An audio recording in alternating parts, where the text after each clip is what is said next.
thing I heard when I passed out architecture and I went somewhere. I mean, I went to someone for a project. Nakshe banate ho. It hurt me. I'm not the one who is doing nakshas. Then it took a long time for me to understand that maybe I am not ready for the world outside, or the world is not ready to understand what I possess in terms of my skills, isn't it, Rishi?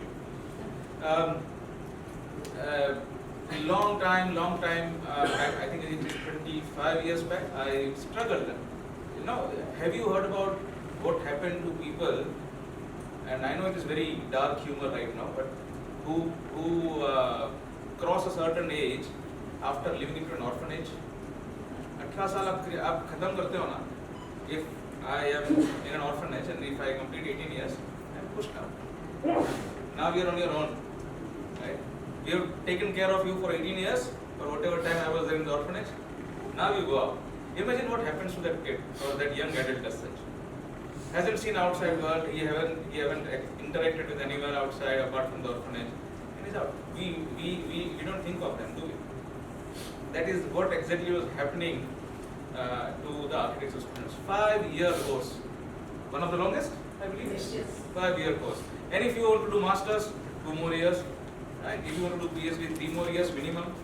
So it took a lot of time of your life in order to get this. Like when I was meeting the fellow speakers here, she said I am architect. Right? So वो बोलने के लिए 8 साल लग जाते हैं. Right? अगर मैंने MBBS किया होता, I would be starting with a salary of 100,000 rupees a month, 1 lakh रुपया minimum, isn't it? So I was kind of confused, and to be honest, when Milind approached me, I thanked him first of all and Sonia because she brought him to me that somebody is thinking about this generation here, especially into the architecture. ये organisation जो है वो builders association को represent करती है. हमारे clients है developers, builders, सो हम उन्हें सर्विस देते हैं. अगर वो हमें सपोर्ट करते हैं तो बहुत बड़ी बात है, क्योंकि हमारा क्लाइंट हमें सपोर्ट कर रहा है एज अ प्रोफेशनल ऑल्सो. तो ये जो हमें सपोर्ट मिला है क्रेडा MCHI से, इससे हमें काफ़ी बूस्ट मिलेगा. जो डेवलपर्स हैं, बिल्डर्स हैं MMR रीजन में, उनके पास अवेयरनेस जाएगा आर्किटेक्ट्स क्या करते हैं और क्या क्या कर सकते हैं. जो सिर्फ डिज़ाइन नहीं करते, सिर्फ प्लानिंग नहीं करते, लेकिन प्रोजेक्ट मैनेजमेंट हो या रिसर्च हो, काफ़ी चीज़ें हैं जो करना ज़रूरी है. और हमारा ये प्लेटफॉर्म जो इन सब चीज़ों की अवेयरनेस देगा, और उसमें क्रेडा MCHI के जो मेंबर्स भी विज़िट करेंगे, आएंगे, तो उन्हें पता चलेगा कि हमारे सर्विसेज क्या क्या हैं. तो होपफुली हम उन्हें और बेटर सर्व कर पाएंगे थ्रू दिस प्रोग्राम. एंड हमारा जो एसोसिएशन है और स्ट्रांग हो जाएगा बियॉन्ड हमारे सिर्फ प्रोजेक्ट के जो सर्विसेज है उसकी भी. सर, जो स्टूडेंट्स है वो कैसे कांटेक्ट कर सकते हैं, या फिर क्या एक्सपेक्ट कर रहे हैं आप, कितने लोगों को एक्सपेक्ट कर रहे हैं, कितना फुटफॉल एक्सपेक्ट कर रहे हैं? तो हमारा जो प्लेटफॉर्म है www.woarchitect.com, it is basically world of architects का शॉर्ट फॉर्म है WOArchitect.com. ये लाइव वेबसाइट है, उस पर करियर कॉन्क्लेव का अलग पेज है जहाँ पर आप रजिस्टर कर सकते हैं. रजिस्ट्रेशन फ्री है, कोई चार्जेस नहीं है अटेंडेंस के लिए. आप आर्किटेक्ट हो आइए, आप स्टूडेंट फॉर आर्किटेक्चर हो आइए, आप विजिटर हो आइए, और समझिए इस प्रोफेशन को और इस प्रोफेशन की क्षमता को. तो सब लोग आ सकते हैं, सब वेलकम है, ऐसा कोई रिस्ट्रिक्शन नहीं है. ये बहुत इंक्लूसिव प्लेटफॉर्म है जहाँ पर कोई भी आके विजिट कर सकता है. ऑल्सो मैम, जब मैं सुन रहा था तो आपने एक मेंशन किया था कि लोगों को कंफ्यूजन है जब आप आर्किटेक्ट बोलते हो, कोई इंजीनियर समझता है, तो इस बारे में कुछ बताइए कि वो बात मैंने बहुत राइट. कंफ्यूजन तो है बिकॉज जब पेरेंट्स एडमिशन लेने आते हैं आर्किटेक्चर में तो पता ही नहीं होता आर्किटेक्चर क्या उन्हें दे पाएगा. तो हमें पहले ओरिएंटेशन पेरेंट का देना पड़ता है, 5 साल का लंबा कोर्स है. ये समझ ही नहीं है, जिसकी वजह से अभी ऐसे प्लेटफॉर्म्स, वो आर्किटेक्ट जो प्लेटफॉर्म इन्होंने बनाया है, these platforms are going to be the media कि जहाँ पे एक्चुअल अवेयरनेस हो. आप किसी भी अभी आप छोटे ये मीम्स इंस्टाग्राम पे और यहाँ पे देखते हो, तो आर्किटेक्ट क्या है, तो शायद बिल्डिंग बनाता है, पता नहीं ड्राइंग बनाता है, एक छोटे से लेवल तक उसको सीमित कर दिया है, which is not the case. It is a very professional course. जैसे मैं हमेशा कहती हूँ, there are only 3 professional courses: medical, lawyer and architecture. बाकी सारे कोर्सेज जो हैं वो सर्विस ओरिएंटेड है. आप इंजीनियरिंग में जाते हो तो आपको पूछा जाता है सिविल में जाना है, मैकेनिक में जाना है, आप ऑलरेडी चूज़ करते हो, है ना. जब आप डॉक्टर बनने जाते हो तो पूछते नहीं हो आपको सर का बनना है या पेट का बनना है या दिल का बनना है, क्योंकि वो एक ओवरऑल प्रोफेशनल कोर्स है. वैसे ही आर्किटेक्चर है.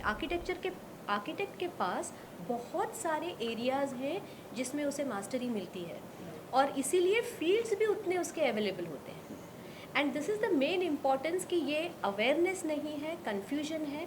एंड आई थिंक वो आर्किटेक्ट जैसे प्लेटफॉर्म है जो इसे अभी सबके सामने लाएंगे, and they will let us know that yes there are so many avenues available as an architecture profession.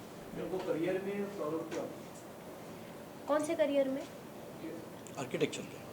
Architecture career में प्रॉब्लम मतलब करियर चूज़ कौन सा करना है. अगर आपको पता ही नहीं है कि आर्किटेक्चर के बाद आपको करना क्या है तो आप कंफ्यूज होते हो. बच्चों को लगता है सिर्फ बिल्डिंग्स बनानी ही आर्किटेक्चर है. दैट इज़ नॉट, वो सीमित नहीं है आर्किटेक्चर के लिए. आर्किटेक्ट स्टूडेंट को शायद थोड़ा बहुत अंदाज़ा है, क्योंकि इतने सारे सब्जेक्ट्स है, ह्यूमैनिटीज़ है, कंस्ट्रक्शन है, बहुत सारे अलग अलग सब्जेक्ट्स है. Graphic designer, there is an architect, एक फील्ड है जहाँ पे अभी ग्राफिक्स मतलब हम सिर्फ कार्ड्स देखते हैं कि कार्ड्स है. ग्राफिक डिज़ाइनिंग ये नहीं हुआ. जब आर्किटेक्ट ग्राफिक डिज़ाइनर होता है तो वो जो साइनेजेस है, लोधा है और बड़े दूसरे टाउनशिप्स हैं, उनके यहाँ पे जो अलग अलग साइनेजेस, स्कल्पचर्स और वो सब बनता है, वो पूरा एक अलग प्रोजेक्ट हो जाता है. तो जो अवेयरनेस ही नहीं है, उनको लगता है ग्राफिक डिज़ाइन, तो इसीलिए ये करियर का कन्फ्यूजन है. तो लगता है मैं क्या चूज़ करूँ, पता नहीं होता. तो ये अवेयर करना इज़ वेरी इंपॉर्टेंट. और दूसरी बात ये है कि जो मैं प्रोपोगेट हमेशा करता हूँ, आपका जो भी काम हो वो आपके पर्सनालिटी को मैच होना ज़रूरी है, तभी आप उसमें एक्सीलेंट काम कर सकते हो. अगर आपका पर्सनालिटी मैच नहीं है तो आप मीडियोकर काम करोगे, आपको उतनी ग्रोथ नहीं मिलेगी और सेटिस्फेक्शन नहीं मिलेगी. लेकिन अगर आपके पर्सनालिटी मैच करता है, एंजॉय करोगे, आपको वर्क का बर्डन नहीं आएगा. ये किसी प्रोफेशन में हो सकता है. और एक बार आपने एंजॉय करना लग गया तो आपका आउटपुट में दिखता है, आपके फाइनेंस में दिखता है, आपका एबिलिटीज़ में दिखता है. तो ये जो मैच है वो हर बच्चा आर्किटेक्चर में जाता है, 40 बच्चे जाते हैं, 40 बाहर निकलते हैं, लेकिन 40 के 40 की पर्सनैलिटी अलग होती है. तो वो सेम काम कैसे करे? कोई इवेंट अच्छा मैनेज करता है, कोई लोगों से अच्छी बात करता है, कोई किताब अच्छी पढ़ता है. हर एक का रिस्पॉन्स अलग है, उसका लाइकिंग अलग है. तो एक बार आप बाहर निकल गए तो आपको वो लाइकिंग को समझ के अगर आप करोगे तो दैट इज़ वन. सेकेंड, आपको पता भी होना चाहिए मैं क्या कर सकता हूँ.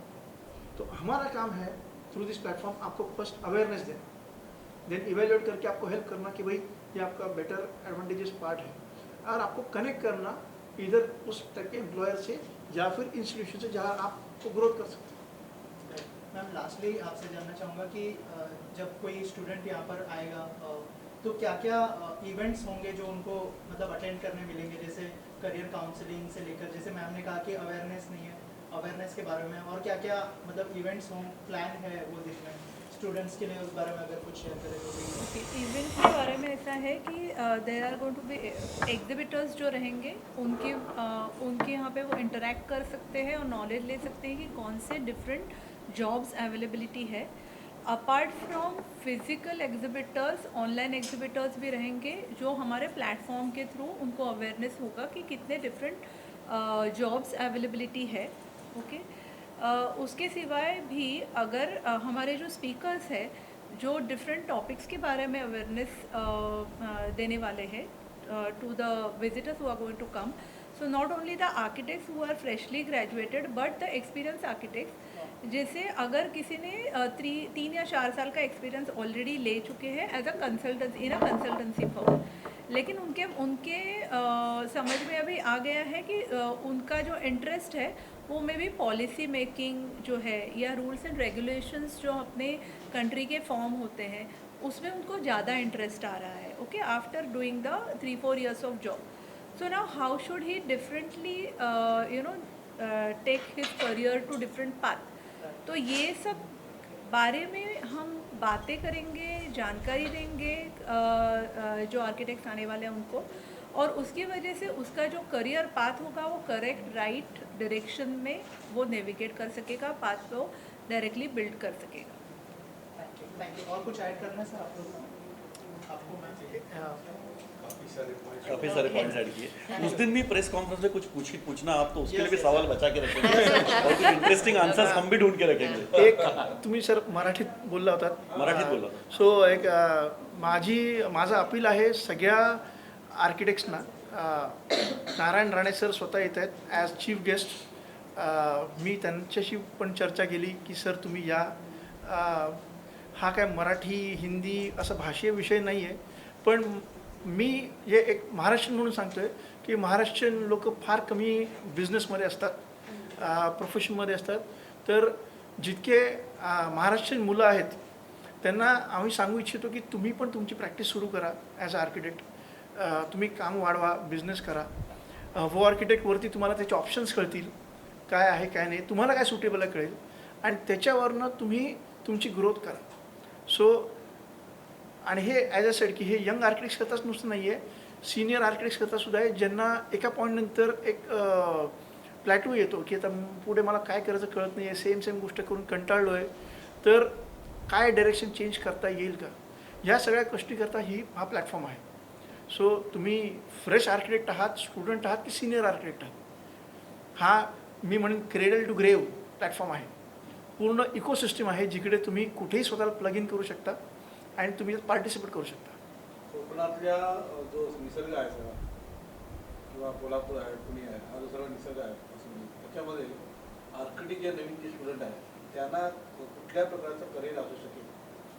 तो चांगला प्रश्न विचारलात. आमची प्रॅक्टिस प्रिडॉमिनंटली सिंधुदुर्ग रत्नागिरी डिस्ट्रिक्टमध्ये आहे. बरेचसे प्रोजेक्ट आमच्या इथे चालू आहेत आणि सर्वात आय वुड से महाराष्ट्रातले मागासलेले जे जिल्हे आहेत इन टर्म्स ऑफ डेव्हलपमेंट ते हे 2 जिल्हे आहेत ॲज कम्पेअर्ड टू ठाणे और समथिंग. तिकडे आता ग्रोथ खूप येते. कोकण रेल्वे आहे, आपला हायवे बॉम्बे गोवा हायवे बनतो आहे, पोर्ट येत आहेत. सो भयंकर ऑपॉर्च्युनिटी आहे, पण तुम्हाला तिकडे जाऊन त्या कल्चरशी समजून काम करावं लागतं. तिकडच्या लोकांना समजावं लागतं, तिकडच्या पॉलिसीजना समजावं लागतं. तुम्ही मुंबईतल्या डिझाईन तिकडे बसवू शकत नाहीत. आमचे क्लायंट सांगतात तुमच्या मुंबईतले किचन इकडे चालणार नाहीत. तुम्ही 7 फुटाचं किचन बोलता, आमच्याकडे 7 फुटात काहीच होत नाही. छोट्या छोट्या न्युअन्सेस गोष्टी आहेत. तर तुम्हाला तिकडे शाळा बनत आहेत, कॉलेजेस बनत आहेत, हाऊसिंग कॉम्प्लेक्सेस बनत आहेत, रिसॉर्ट्स बनत आहेत, टुरिझम डेव्हलप होतं आहे. सो प्रोजेक्ट्स भरपूर आहेत, पण तुमच्यावरती की तुम्ही तिकडे पोचून काम करायला तयार आहात का. काय झालं आहे, जसं मेडिकल प्रोफेशनमध्ये आहे की लोकांना मुंबईत किंवा मेट्रो सिटीजमध्येच करायचं, गावात जायचं नाही आहे, तसं आमच्या प्रोफेशनमध्ये पण आहे. अनलेस तुम्ही त्या एरियातला तुम्ही तिकडे जात नाही तर कोकणपट्टा म्हणा की कुठेही तिकडे खूप काम आहे, सगळ्यांकरता आहे. काही कॉम्पिटिशनचं काही टेन्शन नाही आहे, पण जाऊन तुम्हाला काम करायची इच्छा असली पाहिजे. शेवटचा क्वेश्चन, आर्किटेक्ट आणि हे दोघेही पर्यावरण नाश करतायत की दोघे मिळून करत आहेत की तुमच्याकडे काय पर्याय नाही? आहेत ना. सी आर्किटेक्टच्या शिक्षणातच आहे की त्यांनी पर्यावरणाचा विचार करत हे करायचा आहे.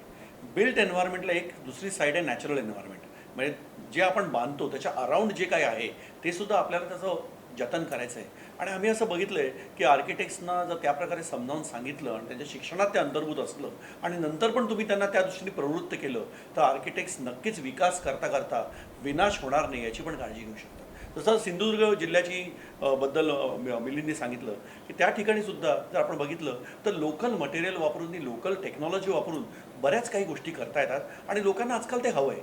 फॉर एक्झाम्पल आता एक डेव्हलपर म्हणाला की माझ्या प्रोजेक्टमध्ये 10,000 झाडं मी जतन केले आणि अजून 10,000 मी लावणार आहे, असं जर म्हटलं तर त्याचा जो सेलिंग पॉईंट आहे तो बराच वाढतो. तर आर्किटेक्ट्सनी पण हा विचार करायची गरज आहे आणि आता बरेचसे आर्किटेक्ट ते करतायत. मला असं वाटतं नवीन पिढी जी आपण म्हणतो ती नवीन पिढीला आपण बाकीचं बरंच काही आपण बोलतो की ते या बाबतीत बरोबर आहेत की नाही, पण पर्यावरणाबद्दल नवीन पिढी ही आमच्या मागच्या इतर पिढ्यांपेक्षा खूप जागरूक आहे. आणि आय थिंक ऋषिकेशनी पण टक्के ॲड केलं तर मला बरं वाटेल, कारण तो त्या फील्डमधलाच आहे की जतन करण्याचं.